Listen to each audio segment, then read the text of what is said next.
we've seen guys, and we've heard about what teams have tolerated with guys with alcohol, drug use, behavioral issues, et cetera, et cetera.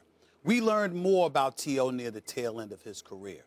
Father's right across the street, never acknowledged him. We've seen this man break down in tears and recognized how emotionally trying life was for him. It didn't excuse it, but it explained it. Yeah. And still, he pushed himself to be one of the greatest receivers in the history of football. You cannot justify with a clear conscience, as far as I'm concerned, leaving him out, because what you're saying is the numbers, your level of production on the field means nothing, because we believe you negatively impacted grown men who were paid to ward off all of those distractions. But even if he and did, perform. even if he and did, it's not right. Even if he did, then they would be charged, those who would keep him out, with showing somehow how he brought down the level of a team and how that exceeded the